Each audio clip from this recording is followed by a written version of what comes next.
سامعین کرام السلام علیکم ورحمۃ اللہ وبرکاتہ۔ بسم اللہ الرحمن الرحیم۔ معرفت امام زمانہ عجل اللہ تعالیٰ فرجہ الشریف کے عنوان کے تحت آج کا ہمارا موضوع ہے تعارف امام زمانہ عجل اللہ تعالیٰ فرجہ الشریف۔ آپ کا اسم گرامی محمد،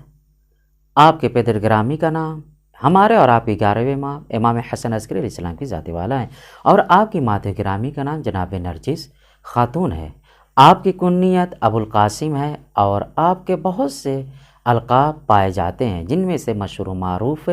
ہے مہدی، حجت خدا، حجت دوراں، منتقم خون حسین علیہ السلام، صاحب العصر والزمان وغیرہ وغیرہ ہے۔ اور آپ کی تاریخ ولادت 15 شعبان المعظم 255 ہجری قمری ہے، اور آپ کی جائے ولادت سامرہ ہے، یعنی سرزمین عراق ہے۔ آپ اجل اللہ تعالیٰ فرجہ شریف کی ذات والا نے خدا بند متعال کے حکم پر عمل کرتے ہوئے غیبت کو اختیار کر لیا ہے، اور الحمدللہ آج تک آپ باحیات ہیں، یعنی آپ کی پوری سوانح حیات 255 ہجری قمری سے لے کر 1446 ہجری قمری کا اگر حساب کیا جائے گا تو آپ کی پوری سوانح حیات 1191 سال پر مشتمل ہے، اور آپ کی مدت امامت 1186 سال پر مشتمل ہے۔ یعنی جیسے ہی امام حسن عسکری علیہ السلام کی ذات والا نے 260 ہجری قمری میں شہادت کے درجے پر فائز ہوئے تھے، آپ اجل اللہ تعالیٰ فرجہ الشریف کی ذات والا بلا فاصلہ منصب امامت پر فائز ہو گئی تھی۔ اور آپ علیہ السلام کی ذات والا نے جو غیبت کو اختیار کیا ہے، اس غیبت کو 2 حصوں میں تقسیم کیا جاتا ہے۔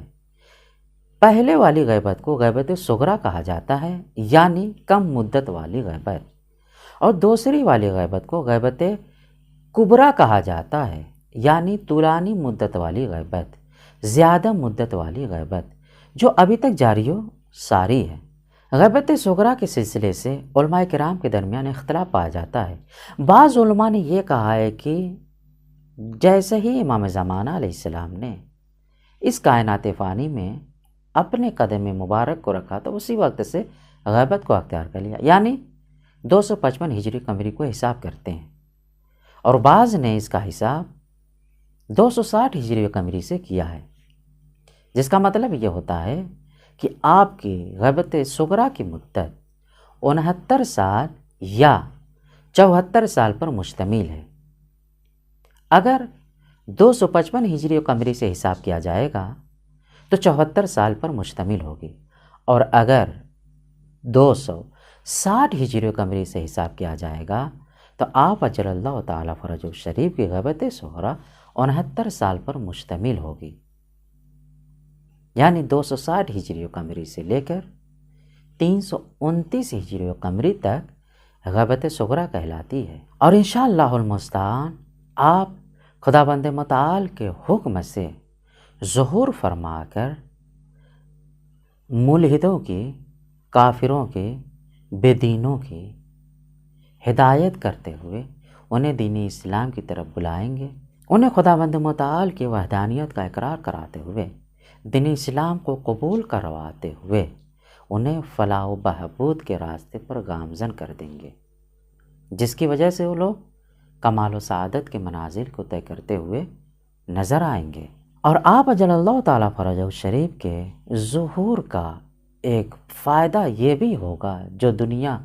ظلم و جور سے بھری ہوئی ہوگی وہ عدل و انصاف سے پر ہو جائے گی،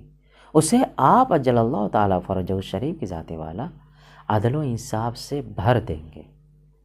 لہٰذا دعا گو ہے کہ خداوند متعال ہمیں امام زمانہ علیہ السلام کا دیدار نصیب فرمائے، اور ہمیں ان کے بتائے ہوئے احکام پر عمل کرنے کی توفیق عطا فرمائے۔